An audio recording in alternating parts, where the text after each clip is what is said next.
What if Hamas was hiding in Israel? What would the Israeli government do then to eradicate them?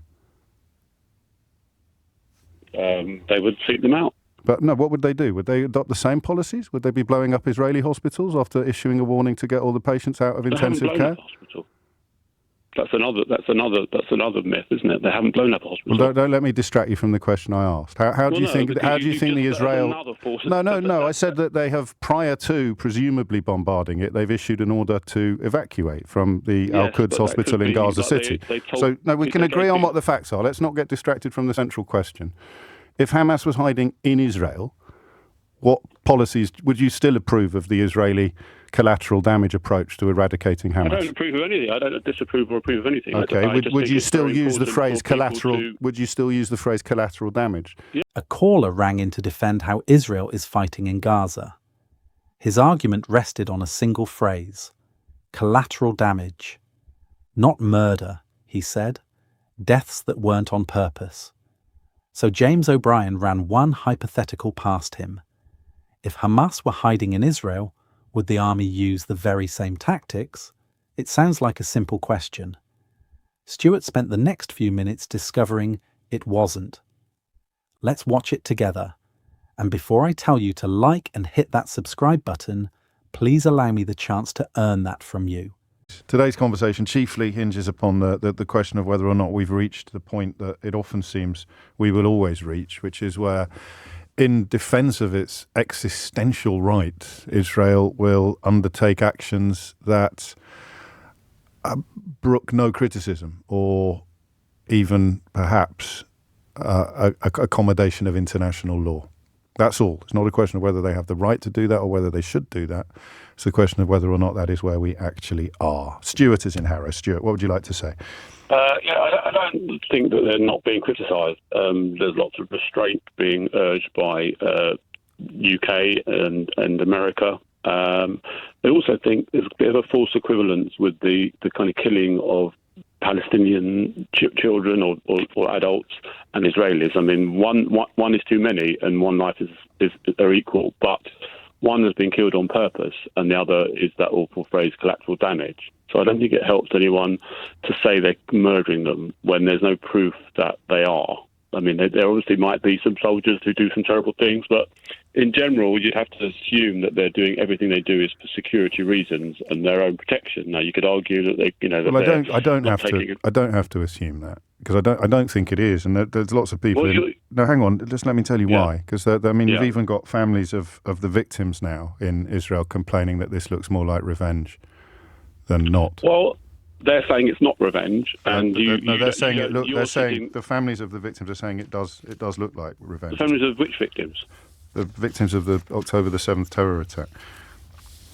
That's fine. That's an opinion. It doesn't mean they're right. It doesn't mean they're right. No, I'm just saying you can't talk about what people can and can't presume when the families of the dead are actually saying this looks more like revenge than it does look like sort of tactical response. That's all. So, I mean, it's important that their voice is heard. No, I'm not telling you what I think. I'm telling you what they think. Well, you can presume. You're saying you can presume. You're saying you actually can presume. Well, you can't presume either way. I'm not presuming, and you're not presuming. Okay. You're here you're in the safety of London. Yes. You just don't know. We just don't know. They could do. What? Sorry, I think I distracted you there semantically, which is unhelpful. So I apologise. What your central point is that you said you don't like the false equivalence, but to make that point, then you have to, and then you use the word collateral. Then you use the word collateral damage. So you're saying that it doesn't matter how many Palestinian people die, it will never be as bad as the murdered Israelis on October the 7th. No, I'm not saying that at all. What's you saying? One is too many. I just say it doesn't help. I just say it doesn't help to call the Israelis murderers and killing, and to make an equivalence between what happened, the massacre, people doing something on purpose, and people not killing people on purpose. Yes, that's what I'm saying. See, that's where I struggle. One life is the same. How can you say it's not on purpose? Sorry. They're not killing. Their aim, the motivation is not to go and kill children. What is it? That's not their motivation. It's to eradicate Hamas. And Hamas, the existential threat from Israel comes from Hamas. Have you read their founding charter? Yes, of course I have. I quote it regularly on the programme. So there you are. So their existential threat is real and it's from someone next door. But they are not. The Palestinians that are being killed deliberately. They are not. You can't okay, shoot. so You are can't saying fire a that missile by accident. Well, you can, but that's not. No one's claiming that that's what's happening here. Can I run something by you, Stuart? Sure. What if Hamas was hiding in Israel? What would the Israeli government do then to eradicate them? They would seek them out. But no, what would they do? Would they adopt the same policies? Would they be blowing up Israeli hospitals after issuing a warning to get all the patients out of intensive care? Hospital. That's another myth, isn't it? They haven't blown up a hospital. Well, don't let me distract you from the question I asked. How do you think the Israel? No. I said that they have, prior to presumably bombarding it, they've issued an order to evacuate from the Al-Quds hospital in Gaza City. So no, we can agree on what the facts are. Let's not get distracted from the central question.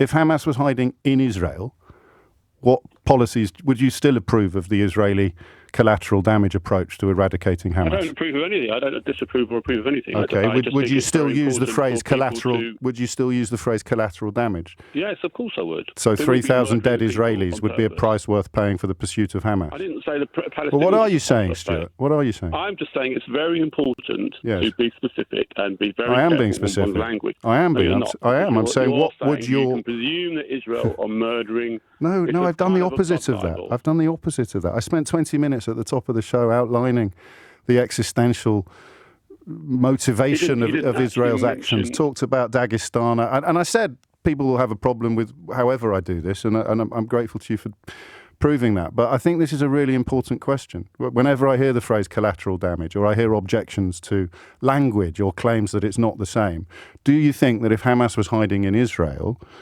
the Israeli army would be pursuing the same tactics in pursuit of them with regard to civilian life? No, I don't. Well, there it is.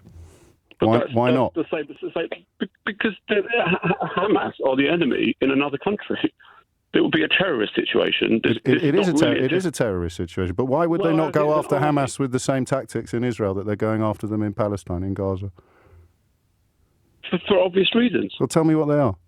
Because they wouldn't be. If they were in a hospital, people do get killed in hospital situations. Yeah. They do eventually storm buildings, and the hospital. But why is collateral damage acceptable in one? I didn't say it was acceptable. Okay, why is it collateral damage then if it happens in Gaza, but not if it happens in Israel? The motivation is different between the murderous death cult. Yes, and I agree. The Israeli I completely agree. But that's why I'm not all asking that question. When you say words like they're doing it on purpose and it's out of revenge, you have absolutely no proof that they are killing I didn't say they were people. doing it on revenge. I said families of the victims of Hamas attacks have warned Israel's government that revenge is not a policy amid mounting concerns about civilian casualties in Gaza. You don't get to put words in my mouth, but you do get to answer. Say that, and also you do get to answer my question. Why would it be different for the Israeli army to cause collateral damage in Israel as opposed to in Gaza? Why would it be different? I would say they're less likely to do that. No, but this is the question. Why would they be less likely to go after Hamas in the same way if they were hiding in Israel that they are if they're hiding in Gaza? Because there would be Israelis there.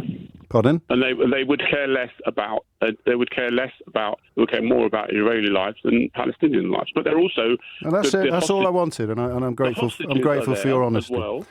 It's tenfold. No, you carry on. Talk about the hostages. Yeah, well, they're being criticised for ignoring the plight of the hostages. So they are willing to make them collateral damage, if you like. And okay. you said that. Yeah, no, I think that seems possible to me, and I think that's pitiful as well. But what you're doing is edging ever closer to the thing that you described at the beginning of your call as false equivalent. I'm just saying you've got to be careful with language. Okay. Well, thanks for the warning. Let me set this up fairly, because James O'Brien himself is scrupulously fair here, and the whole thing falls apart if I'm not. The caller, Stuart, is not a monster, and I'm not going to pretend he is. His argument is a specific, narrow one. He objects to what he calls false equivalence. He says you shouldn't call Israeli forces murderers because there's a difference between killing on purpose, which is what happened on October the 7th, and what he calls collateral damage, deaths that happen in pursuit of a different aim. He says clearly, more than once, that one death is too many, that all lives are equal.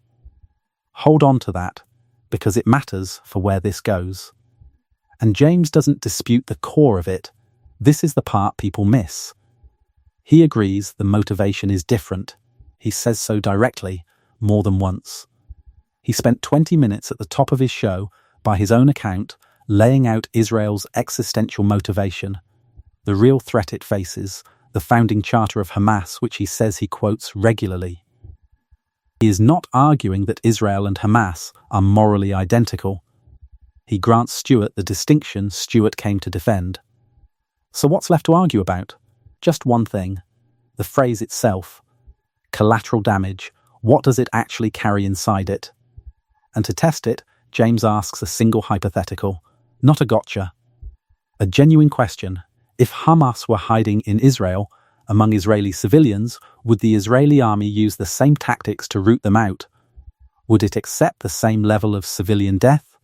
Would it, as he puts it, still be collateral damage? Watch what happens. Because Stuart is an honest man, and that's exactly why the answer lands the way it does. First he tries to deflect, disputes a detail about hospitals, and James, politely but firmly, keeps bringing him back. Don't let me distract you. Let's not get distracted from the central question. He won't let the hypothetical be dodged, because the hypothetical is the whole thing. And eventually, Stuart answers it. Would the army do the same in Israel? No, he says. They'd be less likely to. And James asks the obvious follow-up. Why? Why would they be less careful with civilian life in Gaza than they would be in Israel? And Stuart, to his credit, says the true thing out loud. Because they would be Israelis there. They would care more about Israeli lives than Palestinian lives. And James simply says, that's it. That's all I wanted. And I'm grateful for your honesty. Now sit with what just happened. Because it's subtle and it's the whole point. Stuart came on to defend the phrase collateral damage as a neutral, technical description. Deaths that aren't intended. And under one honest question, it turned out the phrase wasn't neutral at all. It only works, it only stays acceptable, if the lives being lost are worth less than the lives you're protecting. That's the thing hiding inside the words. Not a claim about intention. A hierarchy of whose death counts as a tragedy and whose counts as a price. And here's where it touches what this channel keeps coming back to. This isn't belief over facts, exactly. Stuart had his facts. It's something adjacent. It's how language does the work that the argument can't. Collateral damage is a phrase engineered to let you stop looking. It sounds procedural. It sounds regrettable, but reasonable, and it quietly carries an assumption you'd never say out loud until a patient questioner walks you to the point where you have to. Whenever you hear a phrase that makes a terrible thing sound like paperwork, that's the phrase to stop and turn over. Let me be clear about what this is not. It's not a verdict on the war. James doesn't deliver one, and neither will I. Real people are dying on every side of this, and no radio call settles that. What the call does is narrower, and I think more useful. It shows you how to listen to your own language, to notice when a word is carrying a judgment you haven't examined. And notice, too, that James never raised his voice, never called Stuart a bigot, never told him what he thought. He just asked the question and let Stuart arrive there himself. That's the opposite of humiliation. It's what it looks like to take someone's argument seriously enough to follow it all the way to the end. So no glib sign-off today. If it made you listen to that phrase differently, that's enough. Give it a like so a few more people hear it, share it with someone who argues in good faith, and subscribe if you'd like more. And the next time anyone reaches for a phrase that turns a death into a line item, yours or theirs or anyone's, ask the simple question: whose life is it that's become so easy to account for?